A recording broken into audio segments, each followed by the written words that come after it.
Hi everyone, we're going to learn today how to do alkane nomenclature. And this video will accompany a document that I posted as well, which has all the text that you see here on the screen. So we're going to go through how to do this. There's a number of steps, with the first step being identifying and naming the longest carbon chain. And so we look at the alkane, we count the number of carbons that are in the longest continuous chain, and we will assign a name to this longest chain based on the number of carbons. And you can see in this table what that name will be. For one carbon, we call it methane. Two carbons, we would call it ethane. 3 carbons, propane. 4 carbons, butane. And after that, they get a little easier to remember because the root, the prefix for the word, is just the prefix that means that number. So pent is 5, hex is 6, hept is 7, oct is 8, non is 9, dec is 10. So these are all the base names for carbon chains of that length. If instead of having a straight open chain, you have instead a ring, basically you do the same thing. You count the number of carbons that are in the ring.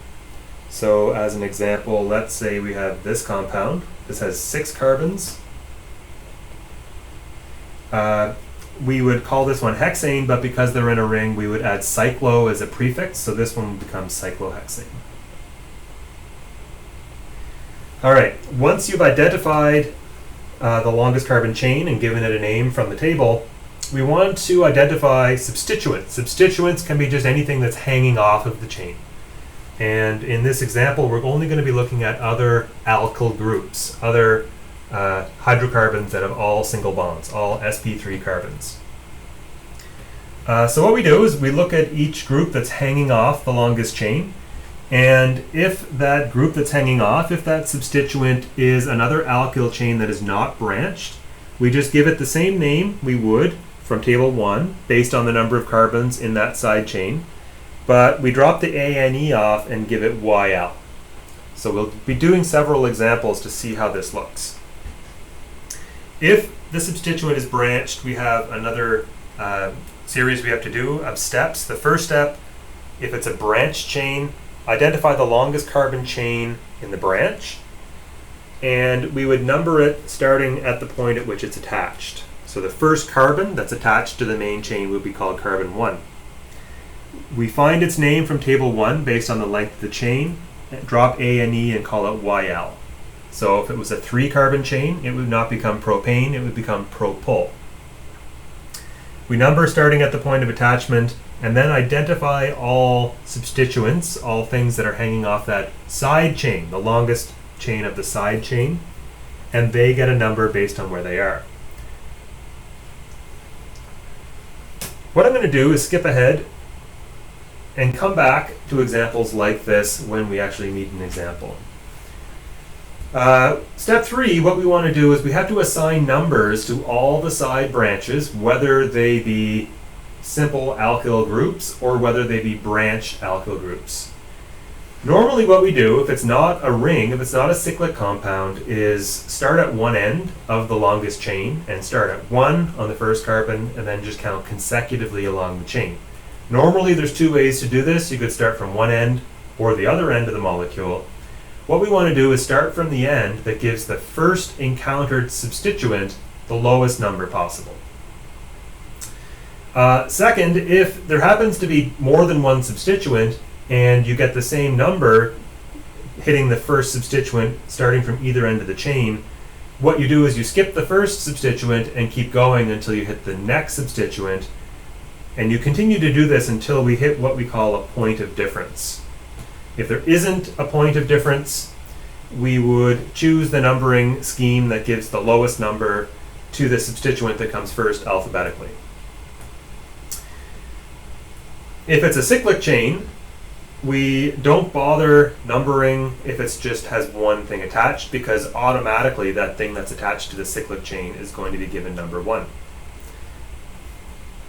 If there's more than one, though, we would look at point D here, and what we would do is we would number the cyclic chain starting at the substituent that comes first alphabetically. That position gets number 1, and then we would go either clockwise or counterclockwise around the ring, and we would want to choose the direction that gives the lower number to the second substituent. This sounds confusing, but this hopefully becomes clearer once we see a number of examples. Finally, we construct the name. We list all the substituents that we identified coming off of the main chain, and each one of these will be given a number based on its position along the chain. If there are two or more of the same substituent, so for example, let's say there are 3 methyls attached to the main chain, we would put a prefix. Rather than saying 1-methyl, 2-methyl, 3-methyl, we might say 1, 2, 3 trimethyl. Not only might we will. Branch substituents we ended up putting in brackets, and then we complete the name by writing the base name at the end. So that was a lot of language, a lot of words, a lot of reading if you're reading along. But what I'm going to do is examples and hopefully make some of these rules clear and how to apply them. So I'm going to give some examples. First example will be very straightforward. This one. No branches, nothing, just a straight linear chain.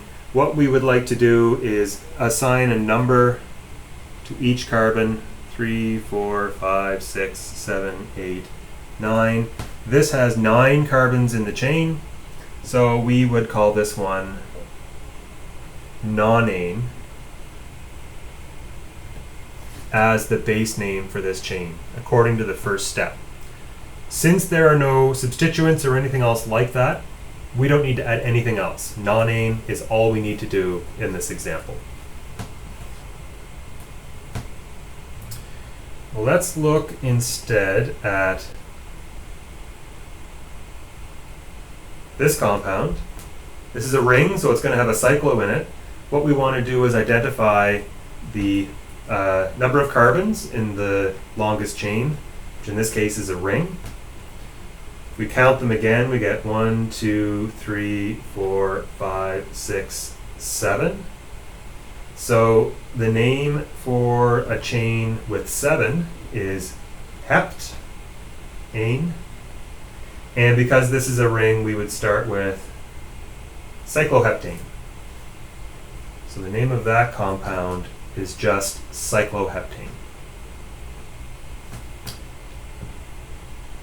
Let's look at number 3. Number 3, we'll go with a chain with a branch.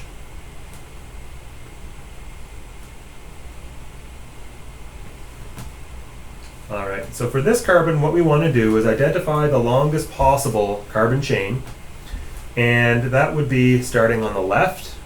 1, 2, 3, 4, 5, 6, 7.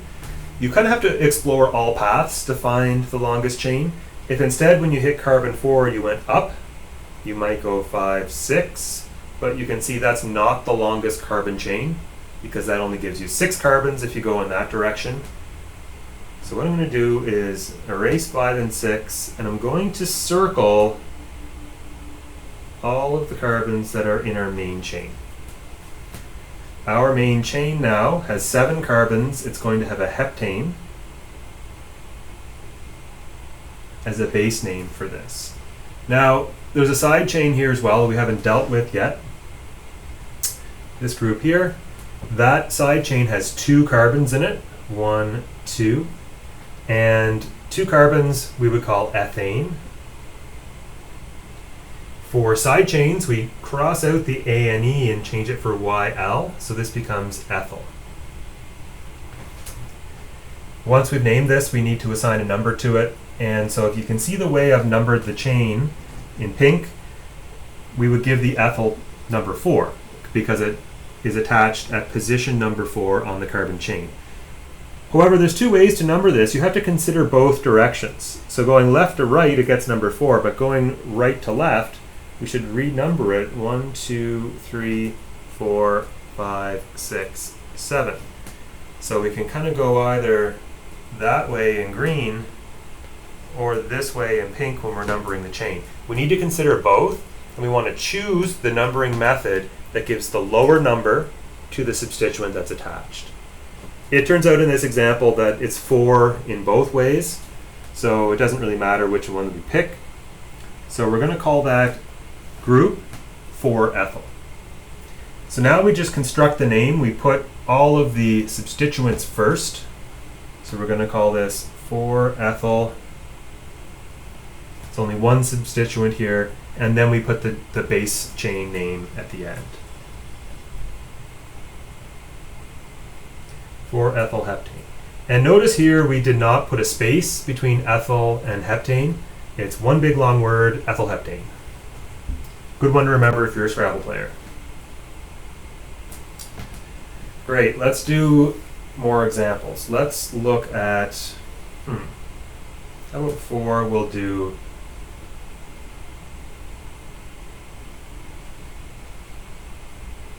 something like this. Now, we want to identify the longest carbon chain here. If we just kind of did what we did before, which was start left to right, we get 6. However, that's not the longest carbon chain. There's another way. If you started at this carbon up here, you can end up with a longer carbon chain. So let's erase that first failed attempt and start up here. You get 1, 2, 3, 4, 5, 6, 7. So we get 7 in the chain, and we're back to another example with heptane.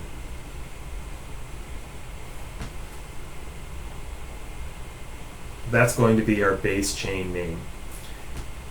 We could have also numbered it in the opposite direction, going 1, 2, 3, 4, 5, 6, 7. You get 7 either way. It's a heptane no matter what we do.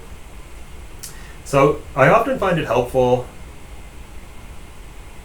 to circle the longest chain like that. And anything that's not circled is going to be a side group or a substituent. And there's only one here, and it's this one right there. It's a single carbon, one carbon, so it's methane. And remember, for side chains, we drop the ANE and replace it with YL, so this becomes methyl. It needs a number, and we have two different ways of numbering the chain, the pink or the green.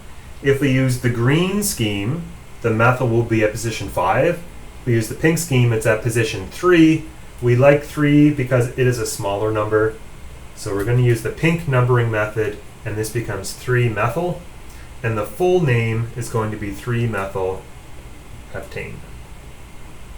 Again, no space between methyl and heptane. The 3 is separated from the methyl with a dash. More examples. 5. Let's look at something with more than one substituent. And let's look at something that's not heptane. Here's an example. We would first of all search out our longest carbon chain. Our longest carbon chain goes left to right like this. That's 5 carbons. So our base for this is going to be pentane.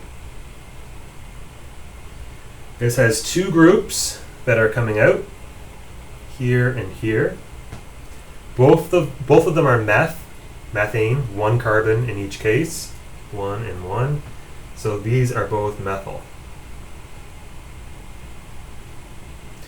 Now, we need to assign positions to those, so we can either go 1, 2, 3, 4, 5, or we can count in the opposite direction, 1, 2, 3, 4, 5. Going from left to right, the first encountered substituent gets number 2. Going from right to left, the first encountered substituent gets number 2. So you can't make a decision which numbering scheme is better based on just looking at the one substituent. Now we look at the second, so going from left to right in pink, skipping the first substituent, we get to 1, 2, 3, 4. Second substituent comes at 4. Look at the green numbering scheme, skip the first one, 1, 2, 3, 4. Second substituent comes at 4 as well. So it turns out both of these methods are identical. So we're going to have, we can pick either one, they're both the same. We're going to have a methyl at position 2 and position 4. Since they're both methyls, we wouldn't say 2-methyl, 4-methyl pentane. We would just combine them together and say dimethyl. So putting all of that information together into this name, we would call this 2,4 dimethyl pentane.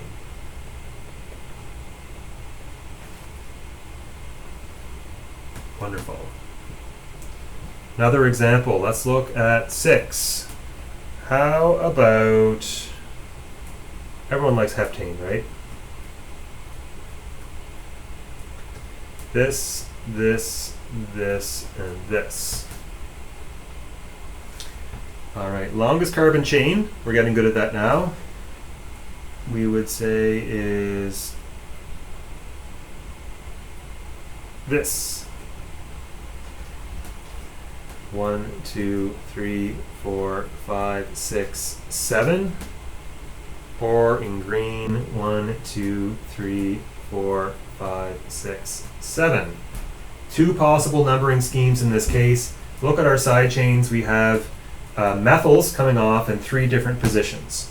So what we would do is we would consider both numbering schemes, either the pink one or the green one, and we want to pick the one that gives the first encountered substituent the lower number.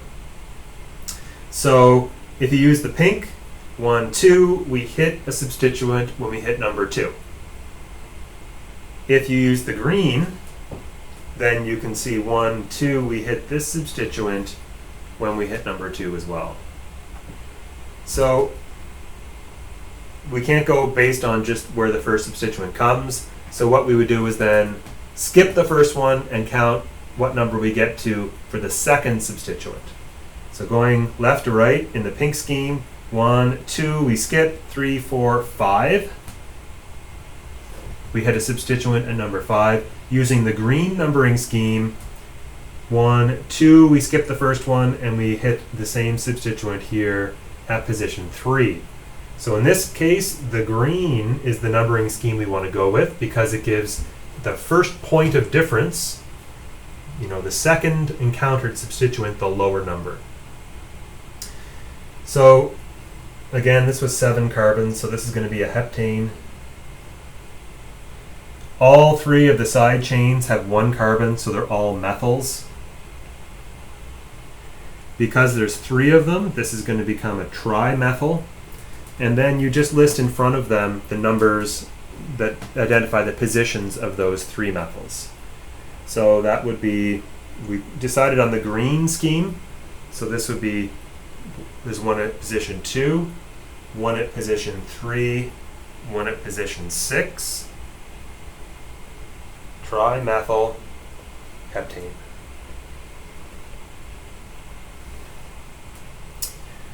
Great, we're becoming experts at this, slowly and surely. 7.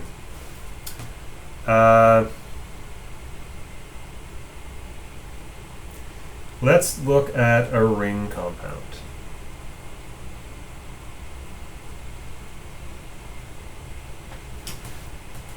All right, so what we want to do is identify, in this case, because we have a ring, first the number of carbons in the ring. So let's get my pink pencil out. We can count the number of carbons. 6. 1, 2, 3, 4, 5, 6. 1, 2, 3, 4, 5, 6. And that gives us a base chain name of hexane, but it has to be preceded by cyclo because it is a ring. Now what we want to do is identify the side chains. We can identify the ones that are part of the base chain by circling them like this. Anything that's outside of that circle are the side chains. We have one here and we have one here. The first side chain has 1 carbon, so that becomes a methyl. The other side chain has 2 carbons. That becomes an ethyl. So what we need to do now is choose a numbering scheme where we have to start with number 1, either at the ethyl or the methyl. And our rule above tells us what to do in a situation like this for numbering in step 3. It says D, for numbering cyclic carbon chains, give the number 1 to the substituent that comes first alphabetically. All right. Alphabetically, the first one we hit is ethyl. And so I'm going to get my green out here. I'm going to give the carbon the ethyl is attached to number 1. And we can go now either clockwise or counterclockwise. We want to go in the direction that gives the smaller number to the second substituent. That's going to be to the left,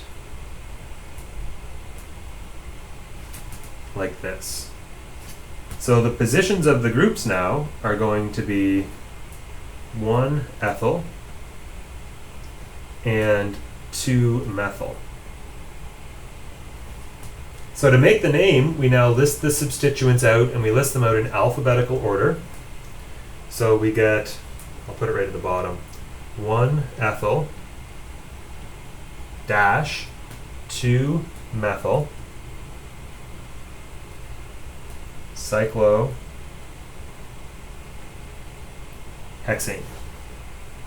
Big long name like that. Wonderful. Let us get our pen out and do another example. Number 8. No, I don't want to do that one. I want to do, let's do this. Okay, this has a ring right here, which has 3 carbons in it. So this is going to be a base chain called cyclopropane. And it has one side chain here with 2 carbons, so this is an ethyl. Now in this case we have a cycloalkane with only 1 substituent, and if we go back to our rules, E says that if there's only 1 substituent on a cyclic carbon chain, do not bother numbering, as only 1 compound is possible. In other words, you know, it's going to get number 1, but if there's only 1 thing on there, it automatically gets number 1. And with these names, they like to be as simple as possible. So this just becomes ethyl cyclopropane, like that.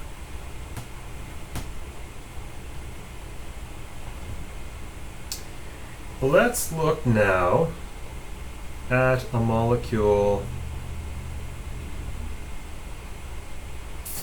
Kind of drew that badly.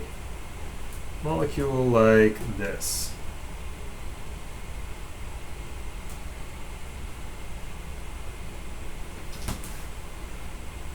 This is an interesting one.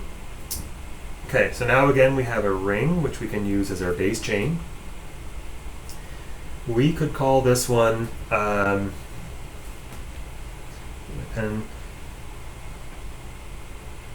cyclopentane, because there are 5 carbons in the ring. It's cyclic, so it gets cyclo. And you can see the side chain here is a branched side chain. So we have a set of rules on how to deal with branched side chains, which I kind of blasted through and skipped a little bit before, which is identify the longest carbon chain in the substituent, starting at the point of attachment. So that carbon where it attaches has to be part of the longest chain. And what we want to do is take the name from table 1, drop A and E, and add YL. So let's do that much to begin with in this example. The longest carbon chain, starting at the point of attachment, which is this carbon, that's the carbon that's attached, gets carbon 1, 2, 3. That's the longest carbon chain in the side chain. Longest carbon chain of 3 means propane. We drop the A and E and add YL. This becomes propol. We come back up a little higher. Finish step 1. Identify all substituents attached to this propyl chain.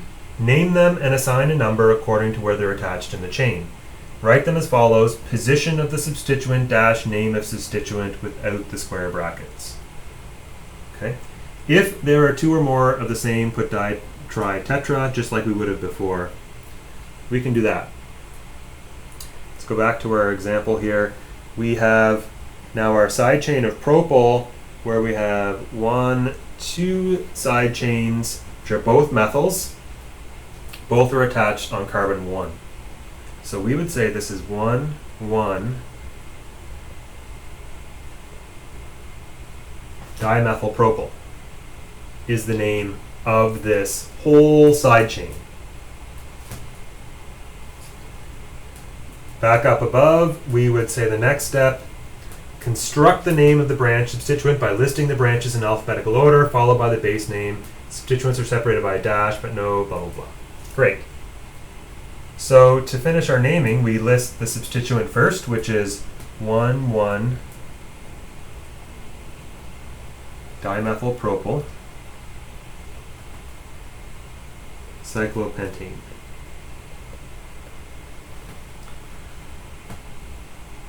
Okay. While I'm on this kick, I'm going to give you an interesting example. What if we have something like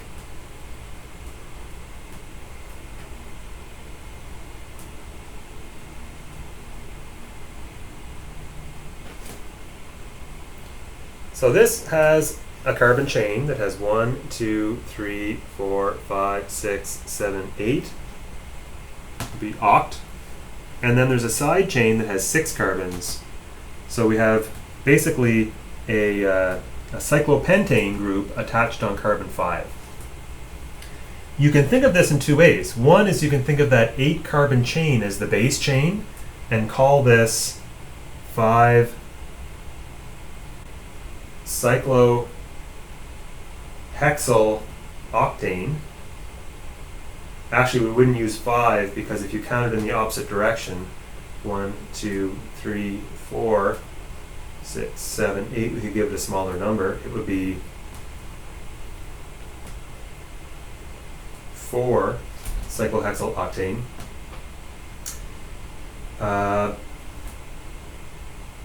Or you can think of it as a cyclohexyl main chain. So we could call this cyclohexane. And consider the whole alkyl group that's up above as a branch chain. So if you were to do that, let's delete all our numbers here. And what we want to do is identify the longest chain starting at the point of attachment, which would be there. So this would be a pentyl chain. And on carbon 1, there's a 3 carbon chain. So this becomes 1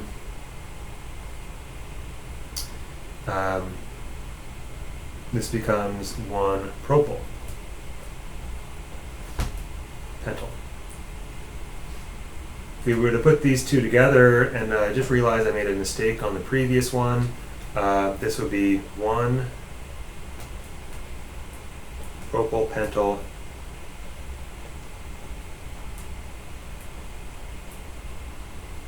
cyclohexane. For branch chains, we usually put them in parentheses, which I forgot to do above. 1,1 dimethylpropyl. We put them in parentheses just to emphasize that those are all contained on one substituent, one individual side chain. Okay, we're doing great. Didn't number that one. That was 10. Let's do number 11. We're getting more complex as we go.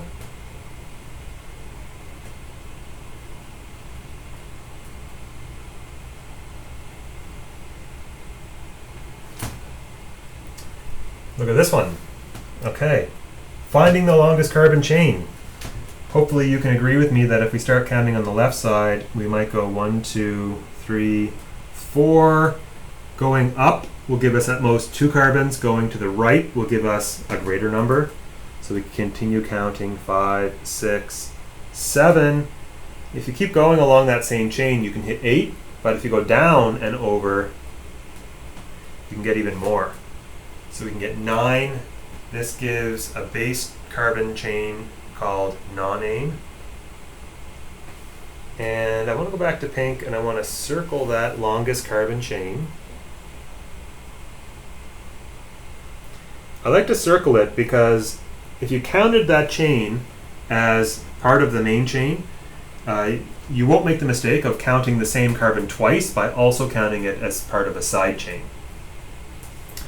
There's another way of numbering this where if you start from over here, you get 1, 2, 3, 4, 5, 6, 7, 8, 9. Still non-named, of course.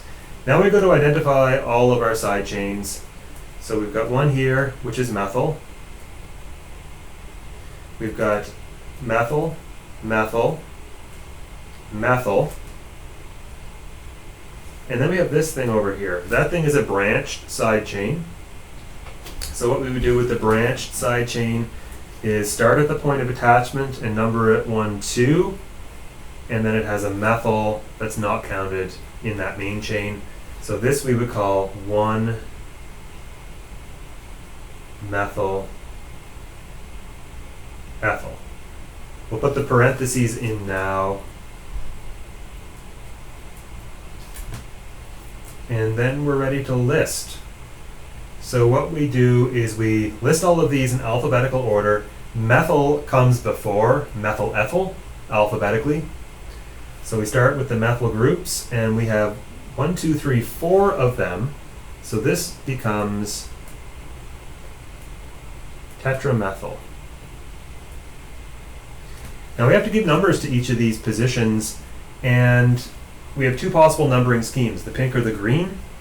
If we use the pink numbering system, starting at the left, we can count 1, 2, 3 before we hit the first substituent, and that is pink method. Using the green method, you go 1, 2, and you get a substituent there at number 2. So the green method is going to be the superior one. So I'm going to delete all the pink numbers so they don't confuse us. And we're going to go with the green. So we get tetramethyl. We should have 4 numbers that precede this for the 4 positions. We get 2, 2, 3, 7. Tetramethyl dash 6 is where the branched substituent is. Parentheses 1 methyl ethyl, and then the base chain, which was nonene. Now this is getting pretty long and complex. Normally we deal with simpler alkanes than this, but if there's an alkane you can draw, there is a method for naming it as well. Great. That's it for me for right now. We will be having a second tutorial eventually that will deal with naming more complex molecules, alcohols, alkenes with double bonds, alkyl halides as well. And we get into tricky things like priorities, which we haven't had to deal with yet here. But this is a good starting point for us, and we'll move from here.